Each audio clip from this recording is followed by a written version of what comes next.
सबको जय यीशु की। हर साल संपूर्ण कलीसिया 22 नवंबर को संत सिसिलिया का पर्व मनाती है। उनका जन्म दूसरी शताब्दी में रोम में सम्राट अलेक्जेंडर सेवेरुस के शासनकाल में हुआ था। वे एक रोमन कुलीन थीं। बचपन से ही वे बहुत दानशील थीं और तपस्या में जीवन जीती थीं। लेकिन उनके माता पिता की इच्छा कुछ और ही थी। उनके माता पिता ने उनका विवाह वेलेरियन से, जो कि एक रोमन कुलीन था, कर दिया।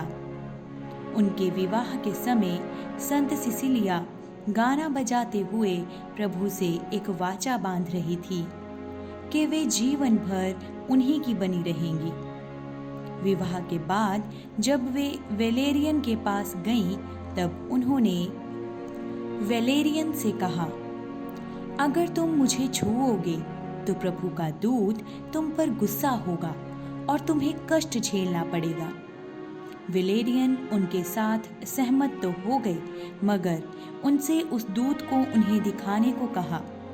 तब संत सिसिलिया ने वेलेरियन से कहा कि अगर वे स्वर्गदूत को देखना चाहते हैं तो पहले उन्हें जल से बपतिस्मा लेना होगा। तब संत सिसिलिया ने वेलेरियन को वहां के धर्माध्यक्ष अर्बन के पास भेजा, जिन्होंने उसे बपतिस्मा दिया। बपतिस्मा के बाद वेलेरियन तुरंत सिसिलिया के पास गए। जब वे वहां पहुंचे तो उन्होंने देखा कि एक दूत सिसिलिया से बातचीत कर रहा है। तब वे भी तुरंत घुटने टेक कर प्रार्थना करने लगे। स्वर्गदूत के हाथ में गुलाब और कुमुदिनी के मुकुट थे। गुलाब शहादत का प्रतीक है और कुमुदिनी स्वच्छता का। इन दोनों मुकुटों को स्वर्गदूत ने उन्हें पहना दिया। वहीं बपतिस्मा के बाद वेलेरियन प्रभु के वचन का प्रचार करने लगे। उनके जीवन को देखते हुए उनके भाइयों ने भी उनका साथ दिया, परंतु कुछ धर्म विरोधियों ने उनका विरोध किया और उन्हें तलवार से घात कर दिया। लेकिन संत सिसिलिया पति की मृत्यु के बाद भी प्रभु के कार्यों से पीछे नहीं हटी और प्रभु के वचन को फैलाती ही रही। इसी के चलते उन्हें गिरफ्तार भी कर लिया गया और गैस से भरे हुए एक कमरे में बंद कर दिया गया। फिर भी वे पूरे एक दिन और रात जिंदा ही रही थीं।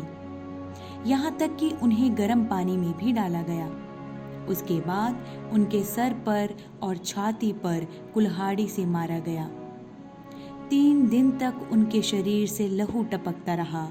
जो भी उनके पास आता था वे उसके लिए प्रार्थना करती रहीं और उन्हें प्रोत्साहित करती रहीं और अंत में प्रभु का गुणगान करते और स्तुति करते करते अपने प्राण त्याग दिए। वे संगीत से जुड़े लोगों की संरक्षक संत मानी जाती हैं। आइए आज हम भी सभी संगीत जगत के लोगों के लिए प्रार्थना करें कि वे अपनी कला के जरिए प्रभु के नाम की स्तुति मरते दम तक संत सिसिलिया की तरह करते रहें।